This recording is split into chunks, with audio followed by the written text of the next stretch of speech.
My name is Nora Caldwell, and I'm 29 years old. I used to believe that if I kept my voice soft and my head down, the house would stop shaking. That if I made myself small enough, light enough, the floorboards wouldn't creak when I walked on them, and my mother wouldn't sigh like I'd broken something precious just by breathing. My sister Erica didn't have to tiptoe. She made noise, and the house applauded. When Erica got engaged last fall, it was a coronation.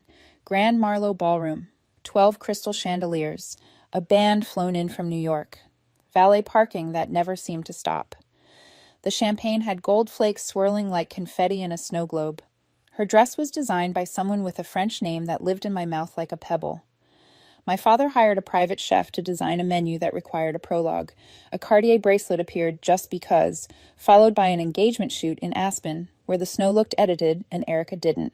Everyone clapped for my parents.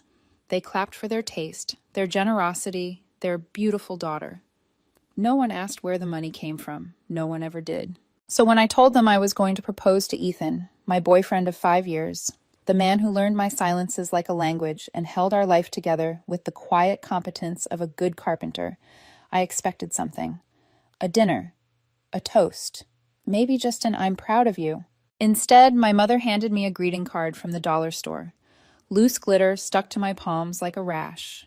Inside was a ring pop, sweating sugar in its plastic.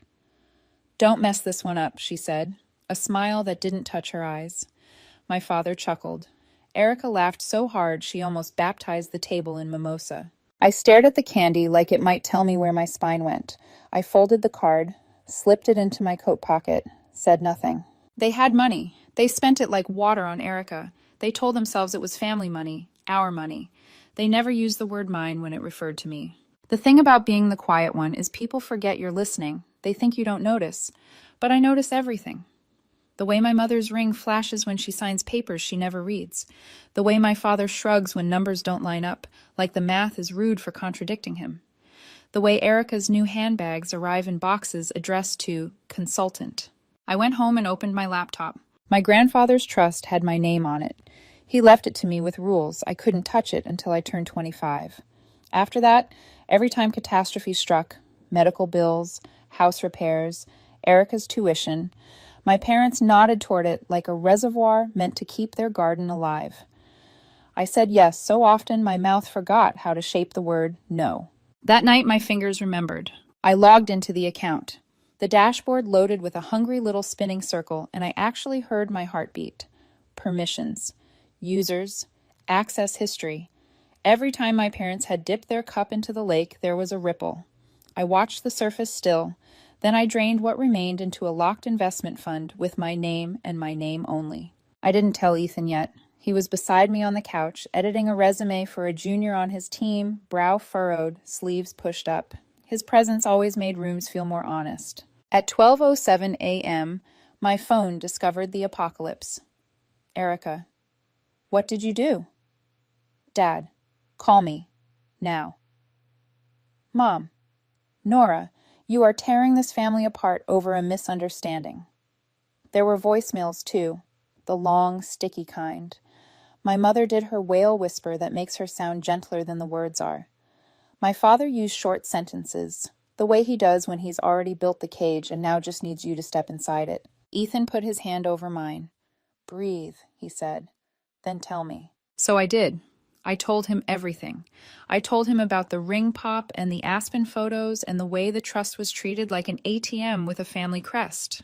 I told him how tired I was of apologizing for being awake. He didn't interrupt. When I finished, he nodded once, like a judge who'd heard enough.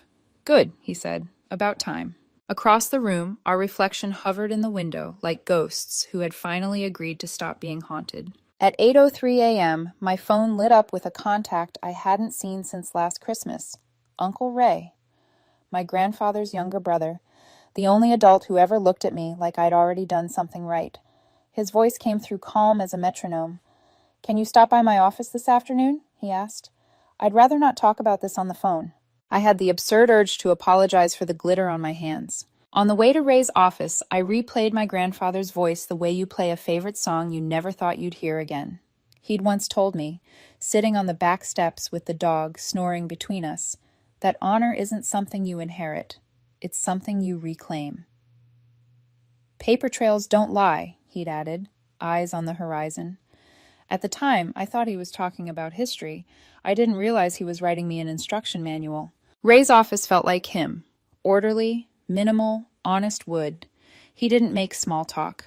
A folder was already open on the desk when I walked in. He slid it to me and folded his hands. Inside, bank records, trust access logs, copies of grandfather's will I had never seen. My throat tightened the way a door does when the house settles. "Nora," Ray said, "are you ready to stop being the nice one?" I didn't recognize my own voice when it answered. Yes. He didn't smile. He just stood, pulled a few documents from the folder, and set a pen on top. Sign. I didn't ask what they were. Maybe that sounds reckless. It didn't feel like that. It felt like stepping onto a stone you'd tested with your weight 100 times. When I finished, Ray tapped a paragraph with his index finger. Your grandfather included a clause most people in this family have preferred to ignore. If you establish financial independence and responsibility before you turn 30, his eyes flicked to me, you had the option to step in as a shareholder. Your action last night qualifies. The word shareholder moved through me like the first clean breath after a panic attack. Ray leaned back. We'll keep this quiet until the shareholder meeting in 3 weeks. Consider it controlled demolition. He said it like a doctor explaining a procedure. In the meantime, you'll get noise from your parents. Some of it will be sentimental. Most of it will be tactical. Tactical, I repeated, thinking of my mother's softest voice stretched over the sharpest blade. His mouth tightened. They've been treating you like an ATM with a heartbeat. That ends now. I didn't realize I'd been holding my shoulders like armor until I let them drop. For a second, I felt weightless and then very, very heavy. When I left Ray's office, the sky had turned the gray of metal. My phone buzzed again, and I braced. But it wasn't my parents. It was a name I hadn't seen in years. Sloane, Ethan's ex-girlfriend. 2 messages, unreadable at a glance. I didn't open them. I didn't need to. I knew how ghosts behaved when you started living like you were alive. At home, Ethan was at the kitchen counter slicing lemons with unnecessary precision. He looked up, reading my face like a weather map. How bad? It's not bad, I said. It's beginning. I told him about Ray, about the clause, about the word shareholder settling somewhere behind my ribs like something that might grow if I let it. Ethan set the knife down and took my hands, thumbs tracing the glitter I still hadn't scrubbed off. Whatever comes, he said. We moved together. For the first time all day, I smiled without checking who was watching. That night, my mother tried a new weapon, the hallway performance. She came to our building and spoke just loud enough for neighbors to hear. How I was breaking this family, how Erica never asked for more, how I should be ashamed for taking back what we all shared. She left with a dramatic exhale, and 30 minutes later, my aunt called to inform me that my parents had been telling people I'd stolen from my own trust, and that Ethan was controlling me. I recorded the voicemail, emailed it to Uncle Ray. He replied with 2 words, use this. At 12:17 a.m., my phone pinged again. This time I opened Sloane's messages. Heard there's chaos. If Ethan needs someone who understands him, you know where to find me. A second bubble appeared before I could respond.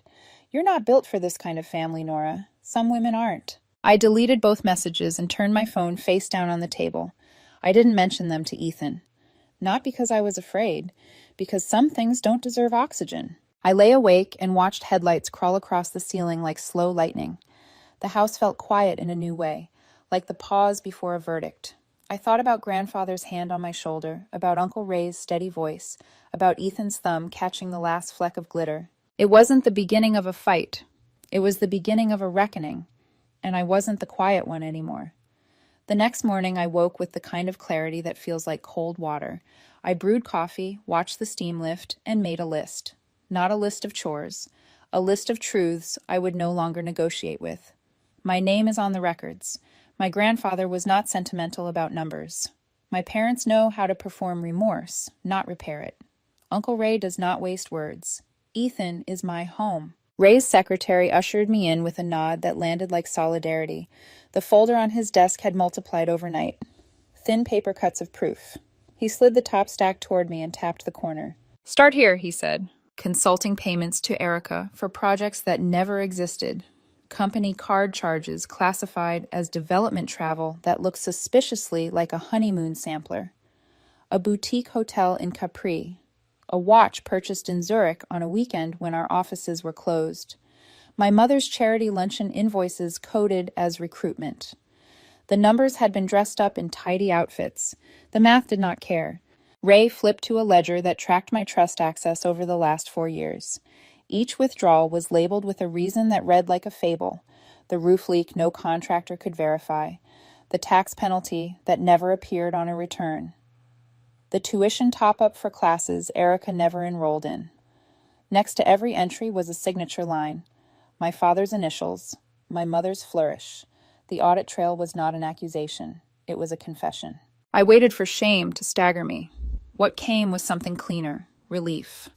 The story in my head had not been hysteria. It had been history. I want this on the record, I said. Not just in a drawer. It will be, Ray said. But first we build the spine. He pulled out a single-page memo written in my grandfather's blunt type. It summarized a clause most of the family had chosen to forget. If the designated beneficiary demonstrated independent financial stewardship before age 30, she had the right to join as a voting shareholder and to initiate governance safeguards in the event of misuse by existing officers. It was boilerplate with a pulse. You did what you needed to do, Ray said. That moves us from sentiment to structure. He handed me a pen.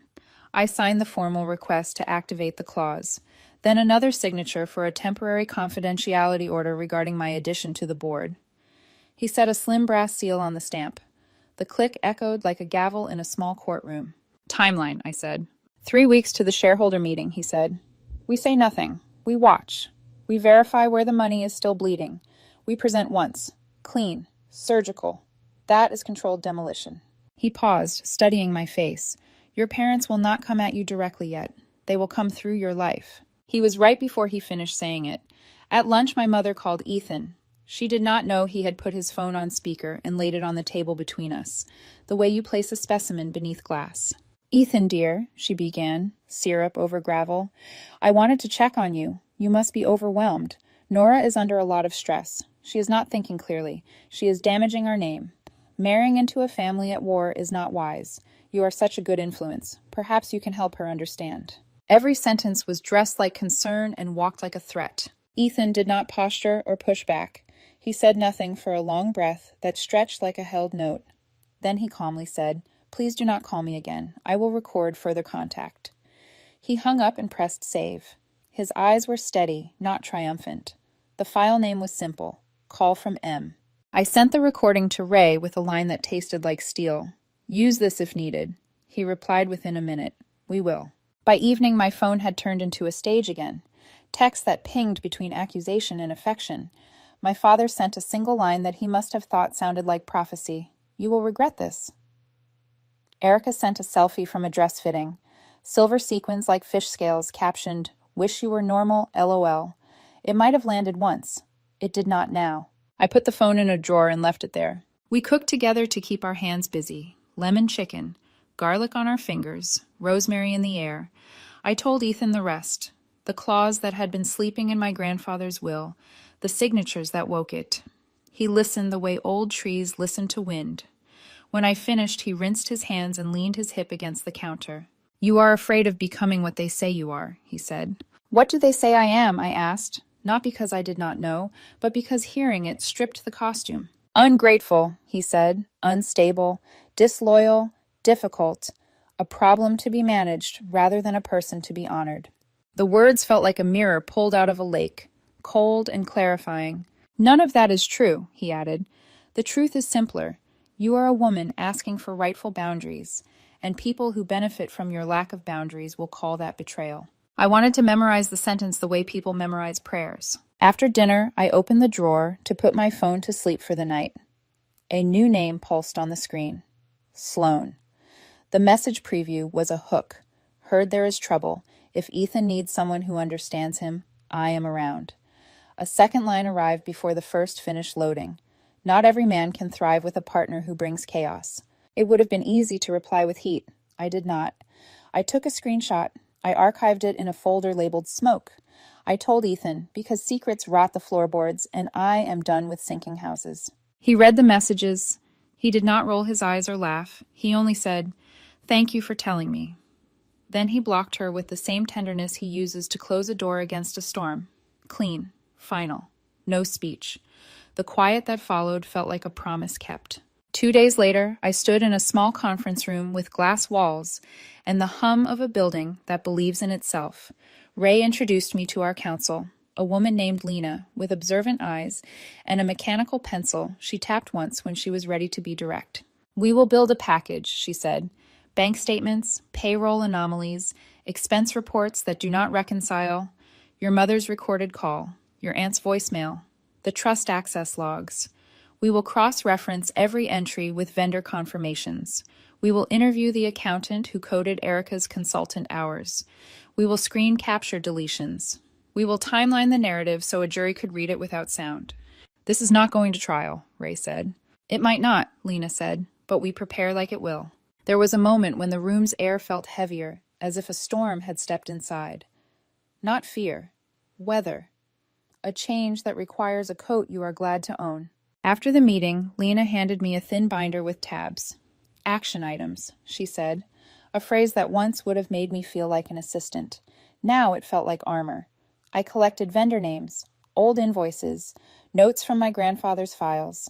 I called a supplier who had stopped answering Erica's emails and listened to a sigh that lasted 6 seconds before words returned.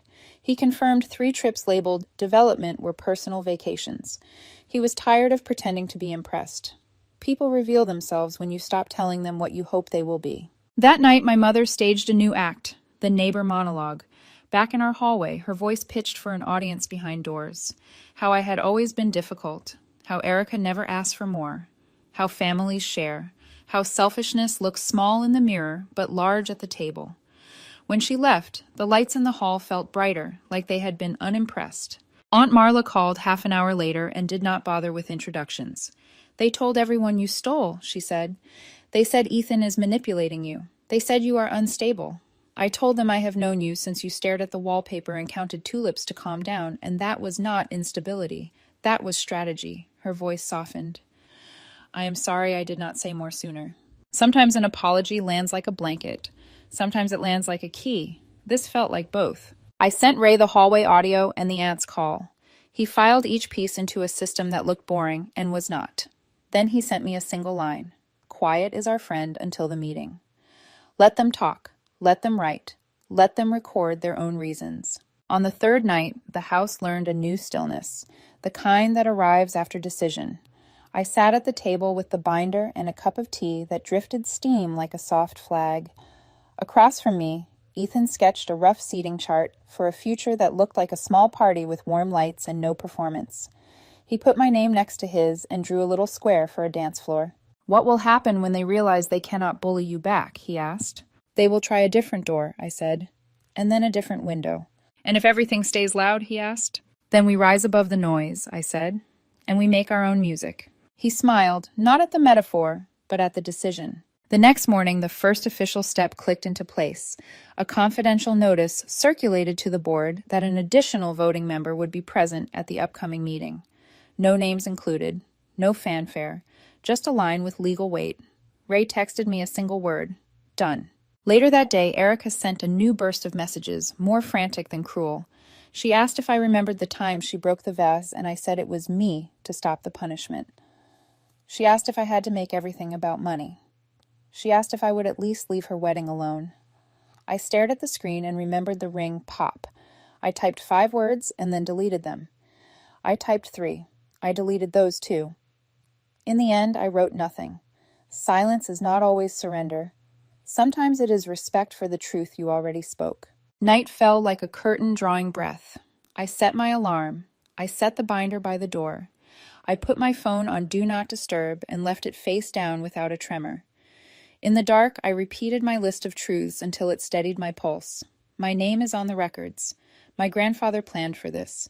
My parents are not the authors of my future. Uncle Ray is steady. Ethan is my home. Controlled demolition had begun. The old house would not survive it. I would. 3 weeks later, the day of the shareholder meeting, the air itself seemed to hold its breath. I dressed the way my grandfather used to for Sunday work. Simple, sharp, no extravagance. Ethan tied my hair back for me. Steady hands, no words needed. When he looked at me, it wasn't pride or pity I saw. It was recognition. Like he knew this wasn't revenge, it was reclamation. At 9 a.m., I walked into the headquarters my grandfather had built brick by brick before I was even born. Every sound was too clear. The click of my heels, the whisper of paper, the hum of fluorescent lights. Uncle Ray was already there, waiting by the door with a coffee cup and that calm, unreadable look of his. "You ready?" he asked. "I've been ready for years," I said. Inside the conference room, the long mahogany table gleamed like a mirror. My parents stood near the head of it, laughing too loudly at something no one else found funny. My mother wore her favorite emerald set, a performance jewel.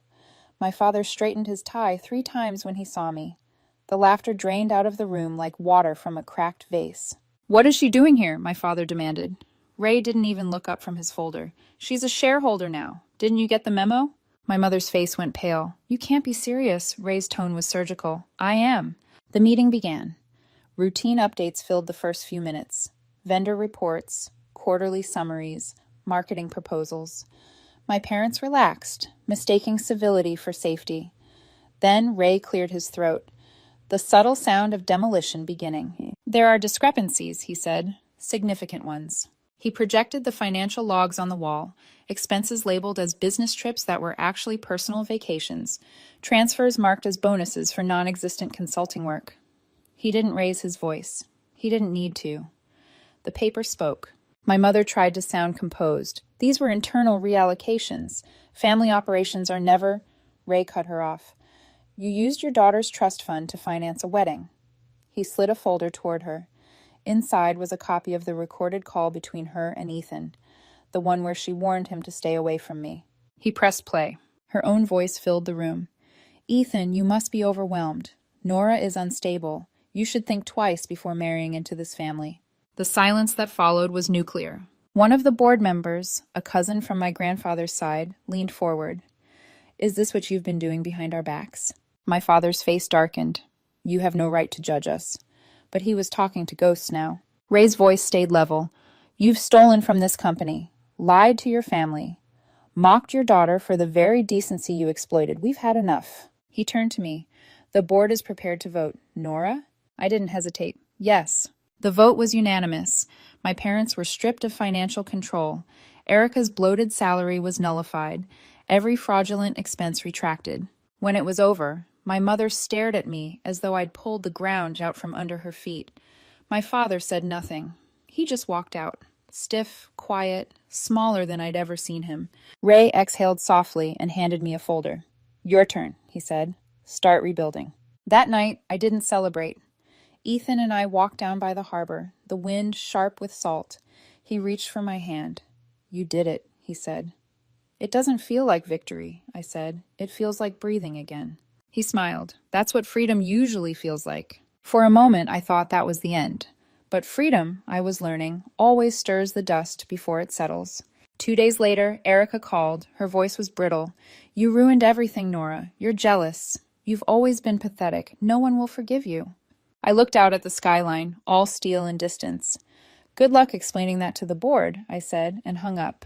That night I slept better than I had in years. But peace doesn't last long when people lose their power. 3 mornings later, a letter arrived. Hand-delivered, no return address. The paper was yellowed, the handwriting unmistakable, my grandfather's, dated 2005. Inside, just one paragraph. "For the one who restores our name when others bury it in greed, there is a key beneath this letter, and a door that only honor can unlock." A small brass key was taped at the bottom, along with the name of a bank I'd never heard of. I drove straight to Uncle Ray's office. He read the letter twice, then leaned back, expression unreadable. "He planned this," he said quietly. "He knew what your parents would do." Ray made a phone call to an old contact in banking. Within hours, we were on the road, 2 hours north, to a quiet town with more memory than people. The old bank was now a law firm, its windows dusty but dignified. A receptionist led us to a back office, and within minutes, an archivist returned with a small lockbox wrapped in brown paper. Inside, documents, property deeds, and a flash drive. My grandfather had been quietly building a holding company, all in my name. Investments, partnerships, real estate. He'd been waiting for me to wake up. By the time we left that office, my hands were shaking. "This changes everything," I whispered. Ray nodded. "It always was yours. You just had to claim it." That night I told Ethan. He didn't look surprised. "He believed in you before you did," he said. "Now you just have to believe it too." But the wind was already changing again, because the moment I stepped into my grandfather's legacy, my parents decided to burn the rest. It began with a phone call from a number I didn't recognize. The woman on the other end introduced herself as a lawyer representing my parents. Her tone was polite, professional, almost gentle, the kind of calm that precedes chaos. "Ms. Caldwell," she said, "your parents are filing a civil claim.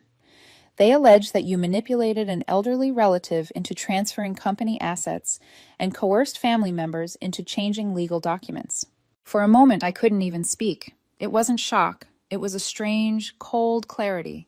They weren't trying to fight back. They were trying to erase me. When I told Ray, he laughed once, low and humorless.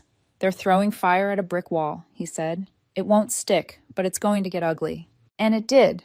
The court dismissed the case within weeks, but the damage was in the noise. A local business column ran a headline, "Family Feud Rocks Caldwell Industries." They used a 10-year-old photo of my father and me at a charity event, both of us smiling like strangers pretending to belong in the same story. The gossip spread fast. Relatives whispered, vendors hesitated, and investors called to check in. But Ray was unbothered. He told me, "Let the truth breathe. Lies suffocate on their own." I wanted to believe him, until Erica vanished. No posts, no calls, no explanations. She missed her own rescheduled wedding, and vendors started calling me to ask what had happened. I thought she'd gone into hiding, until Aunt Lisa, my mother's quiet younger sister, reached out. "I got a letter from Erica," she said. Her voice trembled. "She says she didn't know everything, that she needs time." That same night, someone left a folder outside our apartment door. No note, no signature, just my name written in careful loops. Inside were printed emails, hundreds of them, between my parents, Erica, vendors, and accountants. Every transaction, every lie, every fake consulting job. The final email was from Erica to Mom, dated 2 weeks ago. Maybe we are the bad ones. For the first time in my life, I felt something other than anger when I saw her name. Pity, maybe even grief. Ethan stood behind me, reading over my shoulder. "Maybe she's trying to make it right," he said softly. "Or maybe she just wants to feel less guilty," I whispered. I sent the folder to Ray. He called 10 minutes later. "This is gold," he said. "It proves everything. But it also means they'll double down." He was right. The next day, my father sent a formal demand for emotional damages, claiming I had defamed the family and destroyed their future. My mother followed, with a voicemail that sounded rehearsed. "Blood is blood, Nora. You'll regret doing this to us." But the words didn't cut anymore. They slid off like rain on glass. That night, I wrote a single statement and sent it to every vendor, client, and family contact. My parents are no longer associated with Caldwell Industries in any capacity. Any communication from them does not represent our company. Legal actions are in progress. Ray approved it with one word: perfect. Ethan pressed send. The silence that followed wasn't peaceful. It was eerie. It was the sound of something collapsing in the distance. For the first time in months, I turned my phone off and slept without expecting it to light up with threats. But silence, I was learning, always hides motion underneath. A week later, Ray called me into a board meeting. Just him and 3 people I didn't recognize. 2 men in sharp suits, and a woman whose laptop never closed. "These," Ray said, "are the acquisition partners I told you about. They've been waiting for the right leadership. You're it." I froze. "You're saying—" He smiled. "They want to invest in you, Nora, not your parents. You have something they never did: credibility." We went through the proposal, a merger, modern restructuring, full transparency. By the time the meeting ended, my equity had tripled. The company my parents once controlled was now mine to rebuild. When I left the office, I didn't feel triumphant. I felt steady, rooted, like my grandfather's voice was somewhere in the air, saying, "Honor isn't inherited, it's reclaimed." But the next twist was one I didn't see coming. A cousin, Danielle, one of the few who'd sided with me, called one evening, whispering like the phone might betray her. "They're trying again," she said. "Your parents are calling relatives, asking them to sign a petition to vote you out. They're saying you forged documents. They even told people Uncle Ray manipulated you." I asked what happened next. She laughed, bitter and small. "Half of them forwarded me the screenshots. The other half blocked your mom's number. Even Grandma's done with them." For the first time in months, I laughed too. It wasn't a cruel laugh. It was disbelief mixed with relief. By the end of the week, my father sent one last message. "If you keep pushing us out, you'll regret it. Blood is blood." I stared at the text for a long time, then deleted it, because I finally understood. Blood may bind you, but integrity defines you. And that's when it hit me. This wasn't about money anymore. It was about legacy, about who would carry the Caldwell name forward without corrupting it. I didn't want revenge. I wanted release. And for the first time, I felt it. The war they started was over, not because I'd won, but because they'd already lost everything they mistook for love. The quiet didn't last long. It never does when the ground shifts under people who've built their lives on control. 3 days later, a message from Ray appeared on my screen. "Come in, it's time." When I arrived at the office, he was sitting with a small team and a thick folder in front of him. He didn't need to explain what it was. I already knew. "This," he said, tapping the folder, "finalizes the separation. Your parents' signatures, credits, and legal affiliations will be removed from every company record, permanently." I sat down, eyes tracing the papers without reading them. It didn't feel like victory. It felt like closure with consequences. "They'll hate me for this," I said. "They already do," Ray replied. "But hate fades. Legacy doesn't." He pushed a pen toward me. "Sign it." The sound of my signature was quieter than I expected. A whisper, not a roar. Yet it was the loudest piece I'd ever heard. After that, everything moved quickly. The acquisition deal went through.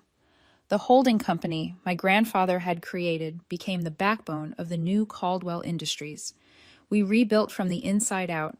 The old guard, my parents' allies, resigned quietly or were let go. Loyal employees, the ones who'd been overlooked for years, finally got the promotions they deserved. Pay raises, new policies, transparency. For once, the company didn't feel like a family business. It felt like a business run by a family that finally grew up. One afternoon, I found myself standing in my grandfather's old office, untouched since his death. The air smelled faintly of cedar and thyme. On his desk sat the photo I remembered from childhood, him holding me at age 6, my head buried in his shoulder, his hand resting protectively on mine. "Thank you," I whispered. A soft knock at the door pulled me back. It was Ethan, holding 2 cups of coffee. "Thought you could use a break," he said. I smiled. "Feels strange. I used to dream about moments like this, and now that they're here, I don't feel triumphant. Just still." He leaned against this doorway. "Maybe that's the point. You don't need to win anymore. You just need to live." I reached for his hand. "With you, I think I finally can." We planned our engagement quietly. A small garden ceremony, fairy lights, no photographers, no press.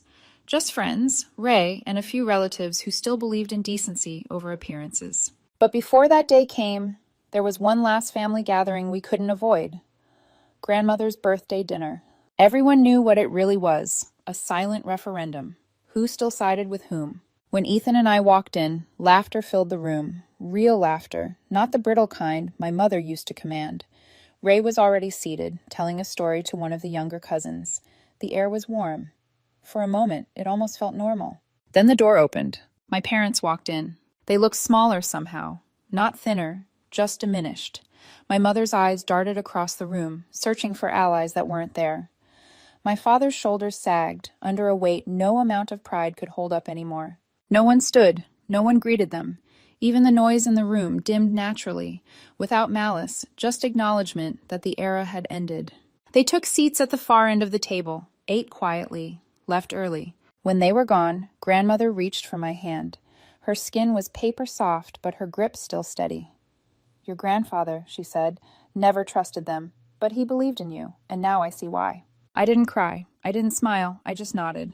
On the drive home, Ethan asked, "How does it feel, having everything now? The business, the control, the power?" I stared out the window at the passing city lights. It doesn't feel like having everything. It feels like finally having nothing to prove. He smiled at that, reached over, and took my hand. "Then you've already won." I looked at him, the man who stayed through the noise, who never demanded I shrink or perform. "No," I said softly, "we won." The trust account was gone, the company rebuilt. The Caldwell name had been reshaped, not to erase the past, but to correct it. My parents and Erica were still alive somewhere, living in the echo of choices they'd made, but they no longer owned a single piece of me. That night, I stood on the balcony, wind brushing against my face, the city humming below. I thought about my grandfather's words again, about honor not being inherited, but reclaimed. I finally understood what he meant. Sometimes the greatest inheritance isn't money or property. It's the courage to stop pretending broken things are whole. I closed my eyes and whispered, "I'm free." And for the first time in my life, I truly was.